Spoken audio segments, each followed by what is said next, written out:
নমস্কার, Rishibani institute of বেদিক অ্যাস্ট্রোলজির পক্ষ থেকে স্বাগত জানাই আজকের জ্যোতিষ আলোচনায়। আমি শান্তনু আপনাদের সঙ্গে। আজকে আমাদের আলোচ্য বিষয় একটু অন্যরকম। বিশুদ্ধ জ্যোতিষ আমাদের আলোচনাতে থাকেই। বারংবার আপনারা কমেন্ট করেন, শোক, তাপ, দুঃখ, বিলাস ইত্যাদি নিয়ে আমাদের সঙ্গে ভিডিও কমেন্টের মাধ্যমে আপনাদের সমস্যাগুলো ব্যক্ত করেন। আপনাদের মনের মধ্যে ধারণা হয়ে রয়েছে যে এই রাশিটা সবচেয়ে বাজে এবং সেই রাশিটা যেটা কিনা আপনার নিজের রাশি। কেউ বলেন তুলা রাশি ভীষণ হালকা, তার জন্য ওজন বাড়ছে না। কেউ বলছে বৃশ্চিক রাশি, সেটা নাকি বিচ্ছু টাইপের রাশি। তো এইরকম বিভিন্ন রকম সমস্যা আমাদের মনের মধ্যে আছে আমাদের রাশিকে নিয়ে। সেই সাপেক্ষেই আমাদের আজকের আলোচনা সবচেয়ে বাজে রাশি। এই আলোচনার শেষে আমরা জানতে পারবো যে কোন রাশি সবচেয়ে বাজে, কোন রাশি মানুষ জন্ম নেওয়া মানেই জীবন তার ঝরঝরে। এই সম্পর্কেই আমাদের আজকের আলোচনা, সবচেয়ে বাজে রাশি। আজকের আলোচনায় আমরা রাশিগুলিকে পরপর না আলোচনা করে তত্ত্বভিত্তিক আলোচনা করব। প্রথমেই আসব অগ্নিতত্ত্ব, যেখানে মাথা গরম করবার একটা প্রবণতা দেখতে পাওয়া যায়, যাদের মধ্যে দায়বদ্ধতার পরিমাণ অনেকটাই বেশি, অর্থাৎ মেষ, সিংহ এবং ধনু। মেষ, সিংহ এবং ধনু এদের প্রত্যেকের মধ্যেই রয়েছে কিছু পজিটিভিটি এবং কিছু নেগেটিভিটি। মেষ হঠাৎ মাথা গরম করে ফেলে, কার উপরে কখন কিভাবে মাথা গরম করতে হবে জানে না। সরল প্রকৃতির মানুষ, চট জলদি রেগে যায়, চট জলদি মাথা ঠান্ডা করে ফেলে। ডিসিশন নেওয়ার প্রবলেম রয়েছে, অন্যের প্ররোচনায় প্রভাবিত হয়, এই সমস্ত রয়েছে। স্পষ্ট বাদিতা রয়েছে, খাটতে পারে ব্যাপক। খাটবো কি উদ্দেশ্য সেটা ভাবনা চিন্তা করার কোনো কারণ নেই। আগে তো খেটে নি, পরে দেখা যাবে। বাড়ির লোকের থেকে বাইরের লোকের উপর একটু ডিপেন্ড করতে চান বেশি। স্ত্রীকে নিয়ে যথেষ্ট অহংকার আছে এদের, বা স্ত্রীদের ক্ষেত্রে স্বামীকে নিয়ে যথেষ্ট অহংকার থাকে এদের মধ্যে। পরিশ্রমী এবং সৎ। সিংহ রাশির মধ্যে অতিরিক্ত ব্যক্তিত্ব, বাইরের মানুষকে পাত্তা দিতে কম চান, সবসময় একটা ভেতরে ভেতরে সুপিরিয়রিটি কমপ্লেক্স, আমি মনে হয় অনেকটাই বেশি জানি, এই একটা সমস্যা রয়েছে। ছোটখাটো কাজ করতে মন চায় না। পরিশ্রম করতে ভালোই বাসেন, কিন্তু পরিশ্রমের যেন একটা আউটকাম থাকতে হবে। রাগ প্রচন্ড, কিন্তু সবসময় সেই রাগ যে প্রকাশ পায় তা নয়। চরিত্রের মধ্যে হাবভাবে একটা গাম্ভীর্যের ভাব রয়েছে। দায়িত্ব নিতে ভালোবাসেন, দায়িত্ব সবটাই নেন। অনেস্ট প্রকৃতির মানুষ, নিজের যতটুকু প্রাপ্য সেটুকু বুঝে নিতে ভীষণ ভালোবাসেন। ধনুরাশি জ্ঞানী প্রকৃতির মানুষ, পড়াশুনো করতে ভালোবাসেন, প্রচুর ইগো।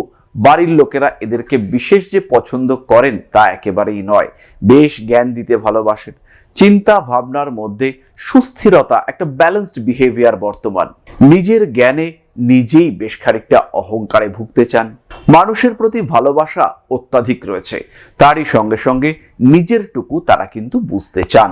কেউ যদি ক্ষতি করার চেষ্টা করে, তাকে সামনাসামনি আঘাত করেন বা না করেন, দূরে সরে আসতে পছন্দ করেন। খুব সহজেই যে বিরক্ত হয়ে যান তা নয়, লেগে থাকবার একটা প্রবণতা এদের মধ্যে রয়েছে। জ্ঞান, বুদ্ধি এবং বোধ, এই তিনটি বিষয়ের সংমিশ্রণ সুষ্ঠুভাবে দেখতে পাওয়া যায় ধনুর মধ্যে। তাই এই তিনটে রাশির প্রত্যেকটির মধ্যে কিছু না কিছু দোষ থাকলেও কাউকেই কিন্তু বিশেষ খারাপ বলা যায় না। এরা নিজেদের জ্যোতিতেই নিজেরা প্রকাশমান হয়ে থাকেন।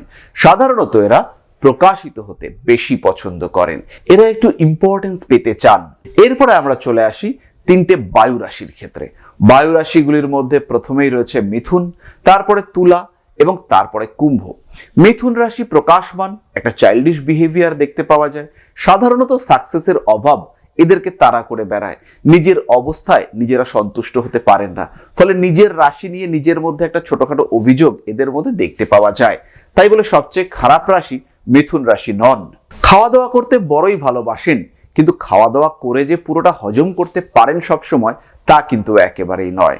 অনেস্ট থাকতে পছন্দ করেন, হিসেব নিকেশটা বড়ই ভালো বোঝেন।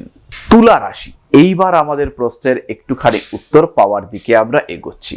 তুলা রাশির অধিপতি শুক্র, বায়ুতত্ত্বের চর রাশি, ফলে স্টেবিলিটির একটা অভাব সেটা কিন্তু দেখতে পাওয়াই যায়।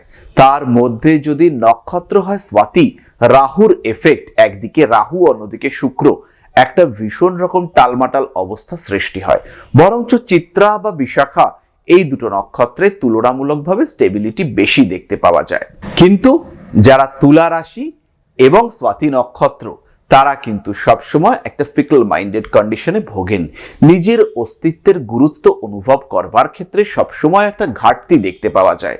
নিজেরাই নিজেদের কাছে অবদমিত হয়ে যান তুলা রাশির এই মানুষগুলি। কখনো একাকিত্বতা, কখনো শূন্যতা, কখনো অতৃপ্তি, কখনো অপ্রাপ্তি এর শিকার হয়ে পড়েন তুলা রাশির মানুষরা। দুঃখ পাওয়ার কোনো কারণ নেই, কারণ আমার নিজেরও তুলা রাশি এবং আমার মেয়ে তারও কিন্তু তুলা রাশি। এরপরে আমরা চলে যাব কুম্ভ রাশির ক্ষেত্রে। কুম্ভ রাশির ক্ষেত্রে একটা গোপনীয়তা দেখতে পাওয়া যায়।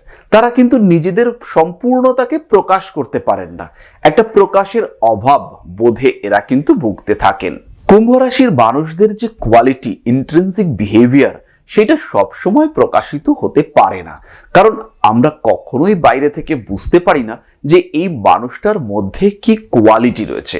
তাই কুম্ভ রাশির মানুষরা তারা কিন্তু সবসময় একটা অবদমনের শিকার হয়ে থাকেন। তাদের কোয়ালিটি, তাদের এবিলিটি অনুযায়ী সাকসেস পেতে তারা কিন্তু বঞ্চিত হয়ে থাকেন। এই বিষয়টি কুম্ভ রাশির মানুষদের সাফল্যের ক্ষেত্রে একটা বড় বাধা হয়ে দাঁড়ায়। তাই সবচেয়ে বাজে রাশির তালিকায় এর পরে যারা উঠে আসবেন তারা হলেন কুম্ভ রাশি। এরপরে আমরা জল তত্ত্বের রাশিগুলোকে নিয়ে আলোচনা করব। জল তত্ত্বের রাশিগুলোর মধ্যে রয়েছে কর্কট, বৃশ্চিক এবং মীন। কর্কট চন্দ্রের রাশি, সবসময় একটা চঞ্চল চপল ভাব, সবসময় একটা স্ট্রেসের মধ্যে থাকার চেষ্টা, সবসময় একটা পরিবর্তন পন্থা এদের মধ্যে রয়েছে। কিন্তু এদের যে বিপরীত দিকটা, সেই বিপরীত দিকটাতে অবস্থান করে রয়েছে শনিদেবের প্রভাবিত মকর রাশি। ফলে এদের এই চাঞ্চল্য, চপলতা সবসময় যে পূর্ণতা প্রাপ্ত হয় তা কিন্তু একেবারেই নয়। ফলে কর্কট রাশি বা লগ্নের মানুষ যারা, তাদের চাহিদা, তাদের ইচ্ছা, কামনা সবসময় একটা অপূর্ণতার মাত্রা পেয়ে থাকে। তাই কর্কট রাশির মানুষরা বারংবার নিজেদেরকে দুর্ভাগ্যবান মনে করেন এবং ভাগ্যের একটা সাপোর্টের অভাব সবসময় এদের ক্ষেত্রে থাকে। কারণ এদের যিনি বৃহস্পতি ভাগ্যের অধিপতি গ্রহ, তিনি আবার কষ্টেরও অধিপতি গ্রহ। অর্থাৎ বৃহস্পতি নিজেই কখনো নবমপতি, কখনো তিনি আবার ষষ্ঠপতি। একাধারে তিনি ষষ্ঠ এবং নবম, অর্থাৎ শ্রম এবং সৌভাগ্য এই দুটি ভাবকেই নির্দেশ করেন। তাই এই ক্ষেত্রে এই সমস্যাটি ক্রমাগত দেখতে পাওয়া যায় যে এদের ভাগ্যের একটা অভাব সেটা কিন্তু থাকে। তাই এর পরে অর্থাৎ তুলা এবং কুম্ভের পরে যে রাশিটিকে আমরা ধরবো একটু কষ্টকর রাশি, সেটি হলো কর্কট রাশি। এরপরেই আসবে বৃশ্চিক রাশি। বৃশ্চিক রাশি স্থির প্রকৃতি, মঙ্গল প্রভাবিত জল তত্ত্বের রাশি। স্থির প্রকৃতির হলে পরেও বৃশ্চিক রাশি সামূহিকতায় বিশ্বাসী। আজকের দিনটা কেমন যাচ্ছে সেটা বৃশ্চিক রাশির জন্য ভীষণ গুরুত্বপূর্ণ। এখন কেমন আছি, আগে কি ছিলাম, পরে কি থাকবো পরের কথা, এখন কেমন আছি এটাই সবচেয়ে গুরুত্বপূর্ণ। তাই এই মুহূর্তে বৃশ্চিক রাশি গোচরে বেশ পীড়িত অবস্থায় আছেন। তাই এখন বেশ কিছুদিন ধরে আপনি খারাপই আছেন। বৃশ্চিক রাশি খারাপ রাশি নয়, কিন্তু কালপুরুষের অষ্টম রাশি এটি। এর মধ্যে রয়েছে গোপনীয়তা।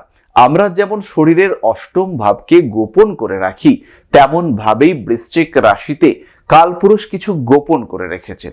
এর সামনে রয়েছে দ্বারা আঁকড়ে ধরার প্রচেষ্টা, কিন্তু পেছনে রয়েছে হুল, যার মধ্যে রয়েছে বিষ। তাই বৃশ্চিক রাশির মধ্যে বিপরীত ধর্মী চরিত্র এটা কিন্তু দেখতে পাওয়া যায়। বিষ বা দ্বারা এগুলো যে সবসময় খারাপ সেটা কিন্তু নয়, এটা হলো প্রতিরক্ষার একটা সিস্টেম।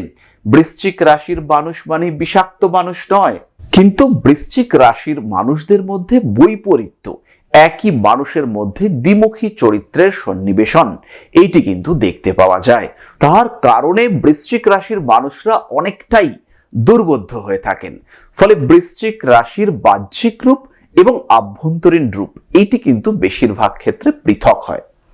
তারা নিজেরাও জানেন না, তারা নিজেরাও বুঝতে পারেন না, কিন্তু বাইরের মানুষগুলো তাদেরকে যে সবসময় বিশ্বাস করে তা কিন্তু একেবারেই নয়। ফলে এই অবিশ্বাসের শিকার হওয়া বৃশ্চিক রাশির মানুষগুলো হীনমন্যতায় ভোগেন, তারা কষ্ট পান মনের ভেতরে। এখানেও কিন্তু চাহিদা এবং প্রাপ্তির একটা ঘাটতি থেকেই যায়। ফলে বৃশ্চিক রাশি, বৃশ্চিক লগ্ন এর মানুষগুলো আমাদের তালিকায় পড়বেন। তাই তুলা, কুম্ভ, কর্কট এবং তারপরে এলো বৃশ্চিক। মীন রাশির মানুষরা অনেক বেশি সহজ সরল, তারা অ্যাডজাস্ট করতে পারেন, তারা সোজা সাপটা কথাবার্তা বলে দেন, পড়াশুনো করতে ভালোবাসেন, সবাইকে নিয়ে চলতে চান এবং নিজের অবস্থায় সবসময় নিজেকে একটা খুশি খুশি ভাবের মধ্যে রাখতে পছন্দ করেন। ফলে তারা কিন্তু নিজেদের রাশিকে খুব একটা খারাপ রাশি বলে কখনোই মনে করেন না। শেষ পর্যায়ে আমরা আলোচনা করব তিনটি পৃথ্বী রাশি নিয়ে। প্রথমেই রয়েছে বৃষ রাশি, তারপরে কন্যা এবং শেষে রয়েছে মকর রাশি। এর মধ্যে বৃষ রাশি সবচেয়ে বেশি দায়বদ্ধ এবং পারফেকশনিস্ট। এরা সবসময় যে সমস্যায় ভোগে তা নয়, কখনো কখনো মেন্টাল স্ট্রেস এদের মধ্যে আসে, কিন্তু এরা এতটাই স্থির, এতটাই এরা প্রতিক্রিয়াহীন, ফলে সব কিছুই এদের মনে হয় স্বাভাবিক। ও মারলো, ঠিক আছে, ও ভালোবাসলো, আরো ভালো, ও খারাপ কথা বললো, ঠিক আছে, মেনে নিলাম। এই যে নিস্পৃহ ব্যাপার, এটা কিন্তু বৃষ রাশির মধ্যে দেখতে পাওয়া যায়। ফলে চেষ্টা করলেই তারা সবসময় একটা খুশি খুশি মেজাজে থাকতেই পারেন। তারা নিজেদের ভেতর থেকেই সুখী এবং নবমপতি দশমপতি শনি হওয়ার কারণে খুব সহজেই বৃষ রাশির মানুষরা আত্মা এবং পরমাত্মার সংযোগ করতে পারেন। এই কোয়ালিটি তাদের মধ্যে থাকে। ফলে তারা কিন্তু কখনোই নিজের রাশি নিয়ে চাপের মধ্যে পড়েন না। এরপরে জটিল জায়গাটি হলো কন্যা রাশির ক্ষেত্রে। পৃথ্বী তত্ত্বের কাঠিন্য এবং কন্যার নমনীয়তা, এই দুটির সংমিশ্রণ দেখতে পাওয়া যায় কন্যা রাশির মধ্যে। বয়স বৃদ্ধির সাথে সাথেও ছেলে মানুষই ভাবটা লুকিয়ে থাকে অধিপতি বুধ হওয়ার জন্য। রাশির যে মাঝখানের স্থানটা, অর্থাৎ 10 ডিগ্রি থেকে 23 ডিগ্রি 20 মিনিট পর্যন্ত হস্তা নক্ষত্র অধিপত্য করেন। তাহলে এই হস্তা নক্ষত্র চন্দ্রের নক্ষত্র, ফলে আবার আসে জল তত্ত্বের নমনীয় প্রভাব। তাহলে একদিকে নমনীয়তা, অন্যদিকে পৃথ্বী তত্ত্বের দায়িত্ব, প্রেশার, এইগুলি থাকে। বুধের ছেলে মানুষের কারণে ডমিনেটেড হওয়ার টেন্ডেন্সি, সেটাও দেখতে পাওয়া যায়। ফলে কন্যা রাশির মানুষরা সবসময় চাপের মধ্যে থাকেন এবং তার কারণে দোষ দেওয়ার চেষ্টা করেন নিজের ভাগ্যকে। বেচারা রাশি সেই দোষে দুষ্ট হয়ে পড়ে। ফলে কন্যা রাশির মানুষরা তারাও কিন্তু নিজেদেরকে দোষের মধ্যেই রাখেন। নিজের রাশি নিয়ে হতাশা, টেনশন, এইটা কিন্তু সব সময় এদের মধ্যে দেখতে পাওয়া যায়। যদিও বেশ কতগুলি দিকে, যেমন শৈল্পিক দিক, হিসেব নিকেশ, পরিকল্পনা, ঘর গোছানো, নিজের আশেপাশের পরিবেশে সৌন্দর্য সৃষ্টি, এইগুলিতে কন্যা রাশির কাছাকাছি আসা বেশ কঠিন। তা হলেও কন্যা রাশির মানুষরা কিন্তু সবসময় একটা সামান্য হীনমন্যতার মধ্যে পড়বার চেষ্টা করেন। এই বোধহয় আমার রাশির জন্যই আমার দুর্ভোগ এসে উপস্থিত হলো। শেষ রাশি অর্থাৎ মকর রাশি। মকর রাশির মানুষরা চঞ্চল প্রকৃতির, মানসিক চাঞ্চল্য থাকলেও ফিজিক্যালি কিন্তু এরা বেশ ব্যালেন্সড। চিন্তা ভাবনা করে অগ্রসর হতে পছন্দ করেন এরা।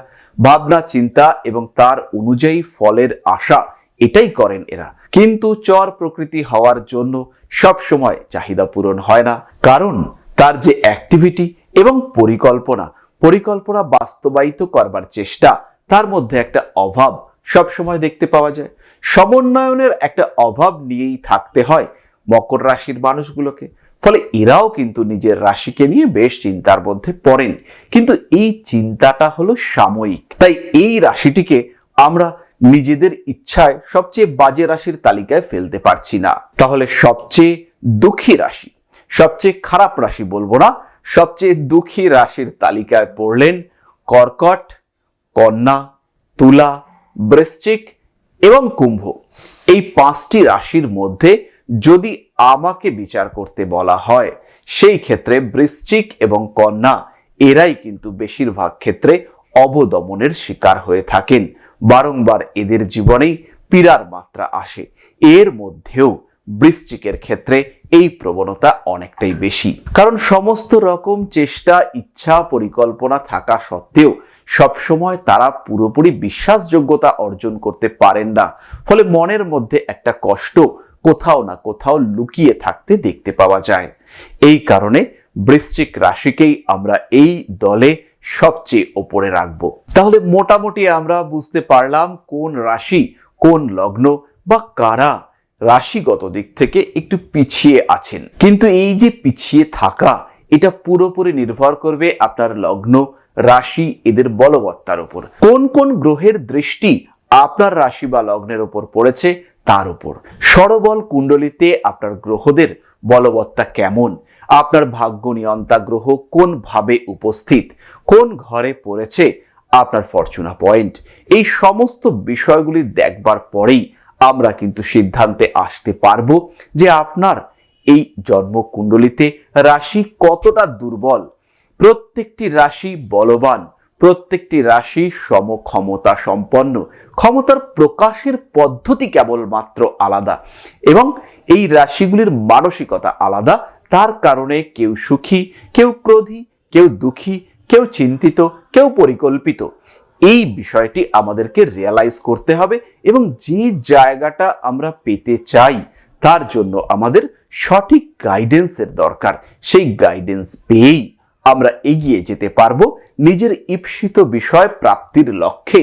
তাহলে আজকের আলোচনা আমরা আর দীর্ঘায়িত করব না। আপনারা বুঝতে পারলেন কোন রাশিটা বেশি খারাপ, কোন রাশিটা বেশ ভালো। তাহলে আজকের আলোচনা এই পর্যন্তই। সবাই সুস্থ থাকুন, ভালো থাকুন। নমস্কার।